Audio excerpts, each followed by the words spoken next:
사고 발생 엿새째인 오늘 우리 정부 대응팀은 현장에 잠수부를 투입한다는 계획입니다. 지금이 현지 시간으로는 오전 6시가 조금 안 된 시간인데 수중 수색에 대한 최종 결정은 잠시 뒤 회의를 거쳐 결정된다고 하는데요. 현장 연결해 보겠습니다. 박혜로 기자. 네, 헝가리 부다페스트 다뉴브 강가에 나와 있습니다. 우리 정부 대응팀은 말씀하신 것처럼 오늘 이곳 사고 현장에 잠수부를 투입한다는 계획입니다.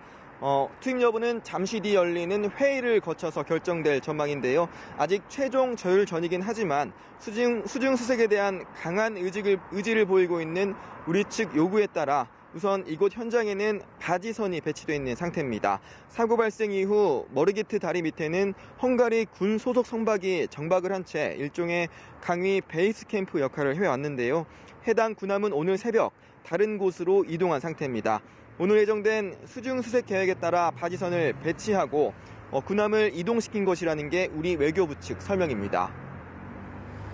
네, 그동안 세월호 수색 현장보다 더 상황이 좋지 않다 이런 말이 나올 정도로 사고 현장의 수심과 유속 등이 우려되는 상황이었는데 오늘 잠수부 투입에는 안전상의 문제가 없는 겁니까? 네, 현장 상황에 대한 우려는 사실 여전한 상황입니다. 이곳 물살이 여전히 센데다 우리 정부 대응팀이 그제 조사해봤더니 이곳 수심이 9.3m에 달했다고 하는데요. 또 유속도 말씀하신 것처럼 세월호 참사 때 빠른 유속으로 애를 먹었던 맹골 수도보다도 빠르다 이런 분석이 나오고 있는 상황입니다. 상황이 이렇다 보니 헝가리 측에서도 투입한 잠수부들이 위험한 상황에 몰리기도 했었다고 하는데요. 하지만 다행히 시간이 지날수록 다뉴브강의 상태는 조금씩 나아지고 있다고 합니다. 우리 대응팀에 따르면 그제 9.3m였던 수심은 어제 7.6m까지 낮아졌고 또 유속과 수온 등도 점차 호전되고 있는 상황인데요. 어제 이곳에 갑작스런 소나기가 내리긴 했지만 많지 않은 양이라 오늘 수색 작업에 영향을 미치지는 않을 것으로 보입니다. 하지만 헝가리 측의 우려는 여전한 상황인데요. 잠수부 투입이 늦어질 경우 헝가리 정부는 선박부터 인양하는 방안을 추진한다는 방침인 것으로 전해졌습니다.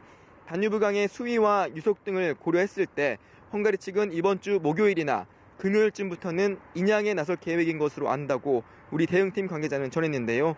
목요일이나 금요일까지 수중 수색에 성과가 없으면 우리 대응팀도 헝가리 당국의 인양 작업을 지원한다는 계획입니다. 네, 그렇군요. 우리 국민들이 탔던 유람선 운영사의 회장을 국내 방송사 중에서는 유일하게 저희 연합뉴스TV 취재진이 만나서 이야기를 들어봤다고요? 네, 저희 취재진은 사고 현장 인근에 있는 유람선 운영사 파노라마데크의 사무실을 직접 찾아 운영사 측 이야기를 들어봤습니다. 이 자리에는 파노라마데크 회장과 회장의 아들이 배석했는데요.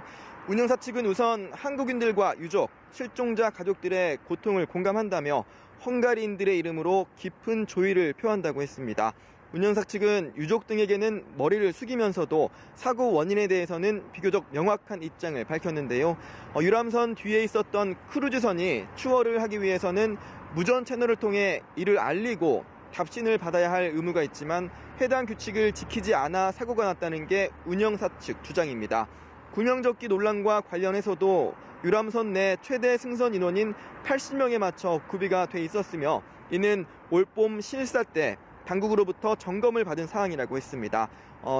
운영사 측 회장은 현 규정상 구명조끼의 위치와 사용법에 대한 안내는 의무가 아니라면서도 당국과 함께 이용자의 안전을 위해 개선할 부분을 살펴보고 있다고 덧붙였습니다. 지금까지 헝가리 부다페스트에서 연합뉴스TV 박현우입니다.